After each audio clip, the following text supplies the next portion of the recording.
Right, YouTube, just a little quick update and a little quick video. I've took it on a run. Just wanted to get used to it and find out all the little things that's wrong with it and the little things that's right with it.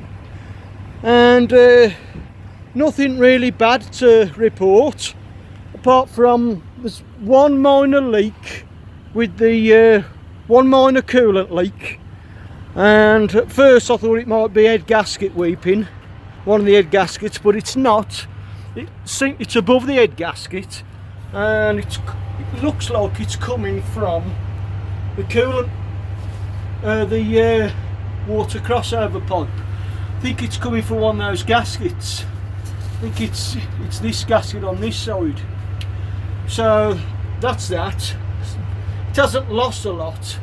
It just scared me because I stayed in an hotel the one night, and when I come out the next morning there was a slight puddle underneath the tractor unit.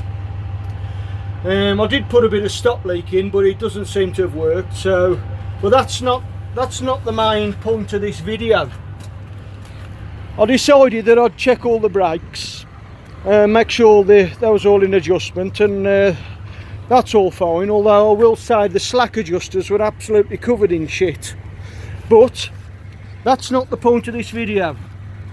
While I was underneath, after I sorted out, well, checked all the slack adjusters and the brakes, I decided I'd have a little look at this air assist steering system, because it's not working. And this is the base of the gear stick here. Up there, that's inside the cab. This is the on-off switch for the air assisted steering. Now there's this big air cylinder down below, and I started off by taking the feeds off, but to be honest I'm not sure which one's a feed. They've both got to take air, so I thought, well, if I take one off, there's got to be, I've got to hear some air hissing out, but nothing came out one. Then I took the other one off, still nothing. So I worked my way further back the system. There's another air cylinder here, but I don't think that's got a piston in it. I'm not sure what that does, but obviously the air passes through. This is the main feed. So I cracked this one off there, nothing. So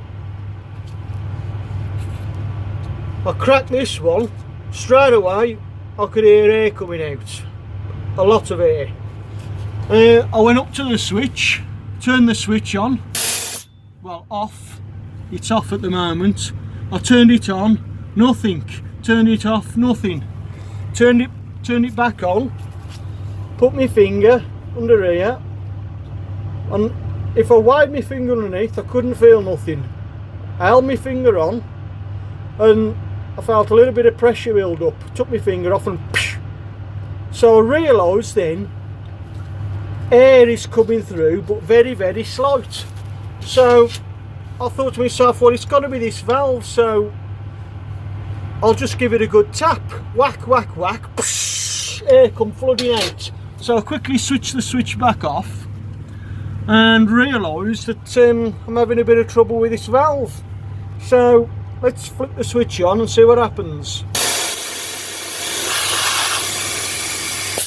Well, I'd say that that's the right amount of pressure. Now that's the switch back on and it's slowing down now, so give it a tap. So obviously this valve is up the duff. So, and oh, I can actually see, I can see it seeping from the top there. If I just spray a bit of oil on, I can see a lot of little bubbles forming. So this valve obviously wants reconditioning, so I'll switch it back on again.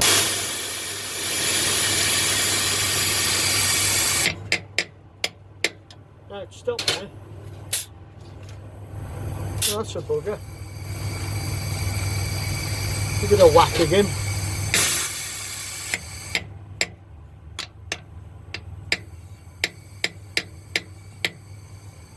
Yeah. So I'm going to try and remove it, and I mean there might be just a bit of cack inside there, so I'll pause the video and see if I can get it off and come back to it in a minute. Okay YouTube, half an hour later, so I've got that valve off, and it's starting to get dark now. The sun's gone down, so the next 10 minutes is going to get dark, so I'm going to start packing away now. So I'll just keep this valve in the side locker, and I might as well just get it reconditioned or get a replacement. I'll have to figure out what the numbers are on it and everything. In the meantime, what I've done is I've taped plastic bags around the ends of the air lines. This is the feed coming down from the switch, and this is the feed that comes from the valve down to all the different cylinders. Still not quite sure what this cylinder does. I think there's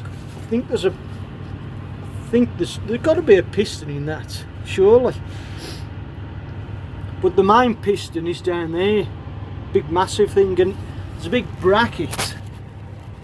That big bracket there might possibly have twisted, so I shall have to loosen that up and reposition it and tighten it back down. But if you look on this on the end section here, you can see that it's not sitting level, so I'm guessing that bracket it has indeed twisted round.